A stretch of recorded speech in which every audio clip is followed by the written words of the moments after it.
So here's my fascination with Siberia Part 2. I figured it'd become a long video. It always seems to happen when I have a multiple discussion video like this, and I wouldn't be surprised if I end up having 3 videos of Siberia. I'm the only fucking person on YouTube who would make 3 fucking videos about Siberia. No one's that fucking insane, except for me, which I'm proud of. But anyways, where I left off. In 2007, there was an event of orange snow in Siberia. And as you can see here, we have white snow here in New York. And I mean, it's quite normal here. I mean, it's winter, it's white snow. I mean, if I saw orange snow coming down, I would say, what the fuck is going on here?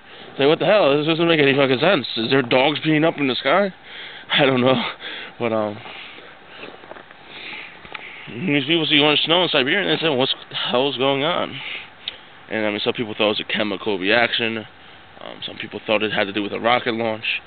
And it turns out it was thought to be a sandstorm in Kazakhstan, which Kazakhstan borders Siberia to the south. And that this Kazakhstanian sandstorm, which went high into the atmosphere, was the culprit, and that the sandstorm went up into the atmosphere, and that the sandstorm was in the area when the snowstorm came in, and that the snowstorm picked up the sand particles from the atmosphere sandstorm and blew them into the snowstorm, and pushed in the sandstorm, caused snow to obviously develop around the sand crystals, and they came down and caused an orange-like or sand-colored snow. People are like, what the fuck? And this is not the only case of funky-colored snow in Siberia. There have been cases in Siberia of green-colored snow, red-colored snow, and black-colored snow. If I saw red or black-colored snow, I'd say, what the fuck is going on here? What the fuck? But, it's pretty crazy. I would say that the black snow was likely from, coal, which makes sense. I don't know what the hell red snow is from. I don't think I want to know. It's a little fucking freaky. But, anyways, I'll move on to the next, subject. One of the biggest volcanic hotspots in the world is in Siberia. It's called the Siberian Traps. It's an extremely large historical geographic event in the history of the Earth.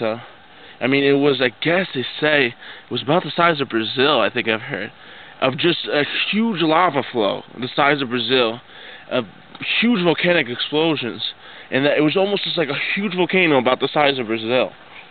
And I can't even fucking imagine it. That's insane. But that the carbon release from that, I believe, caused excessive carbon, and it caused global warming. You know, global warming's happened before without humans. You know, people don't really want to tell you that because they like to manipulate you. But I mean, the global warming during some of those times was far more severe than now. So I mean, it kind of makes it like a joke. Oh, of course, in the 70s you had global cooling.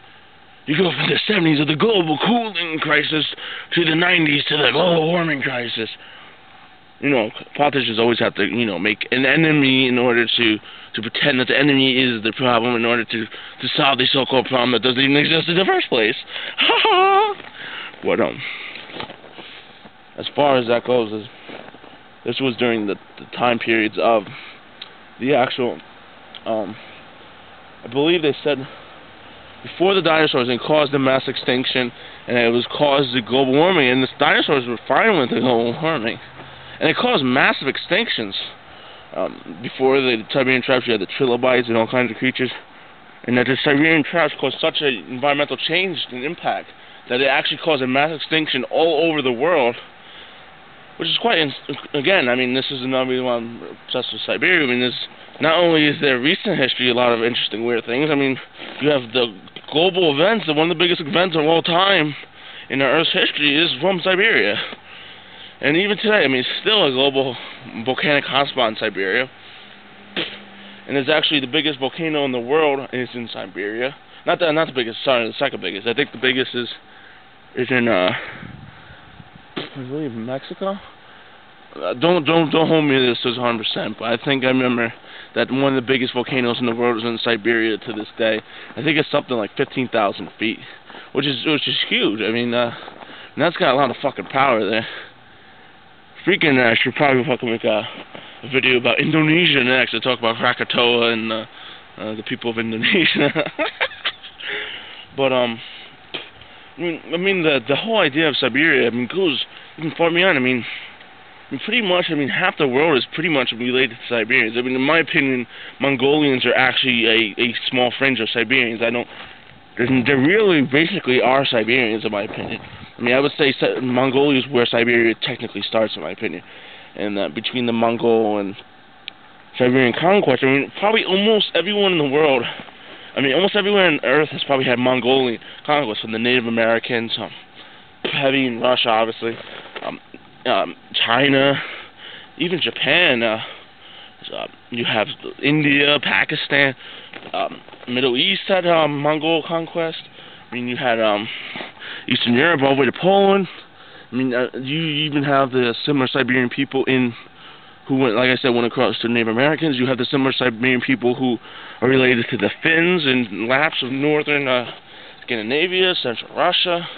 And I mean, the amount of people who are related to these Siberian and Mongolian type Siberians, who, like I said, I personally think they are really Siberians, if you want my opinion. I mean, Mongolia is a harsh fucking place. They're not really any different than Siberians, in my opinion. But I mean, these people, genetics are like all over the globe. I mean, they're pretty much at every fucking spot. I mean, even the Maori in New Zealand and Polynesians have similar genetics to Mongolians and Siberians. I mean, it's fucking weird as hell, but I mean, it seems like every continent on Earth except for Africa has Mongolian and Siberian blood in them, which is pretty insane as well. I mean, it's crazy when you really think about it. I mean, you had so much of these Siberian groups, such as the Huns, the Tatars, and Magyars, and all these groups from Siberia, constantly taking on Europe and China and all these other groups. I mean, there's massive amounts of Siberian and Mongolian genetics all over the world, in my opinion.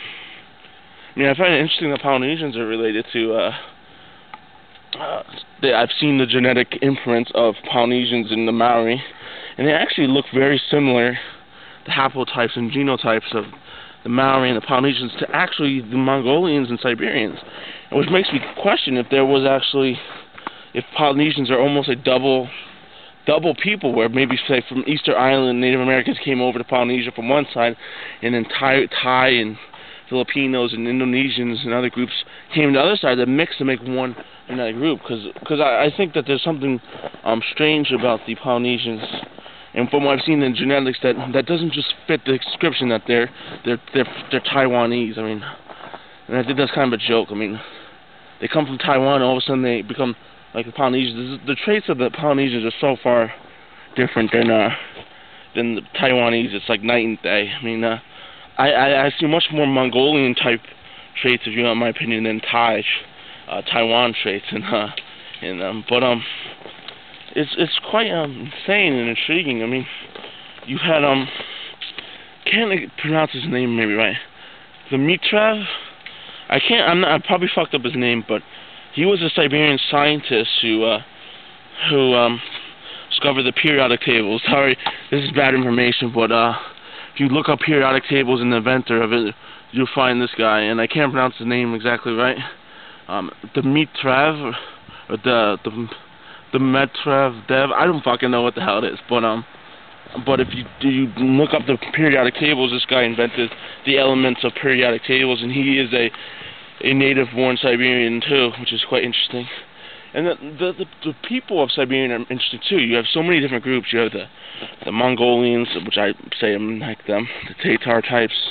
You have the Finno-Ugrics. You have the Central Asian tribes. You have, like, almost like in a way like Africa. We have different languages and different tribes and all kinds of things. I mean, some Siberians, like Rasputin, have very long, almost like Arabic Semitic features, and others of them have like almost like Chinese look. Some of them have blonde hair. Some of them even have red hair. There's a part of Siberia where people have one of the strongest red hair in the world. There's a part of Siberia where it's actually said scientifically they found that, and one of the tribes in Siberia has more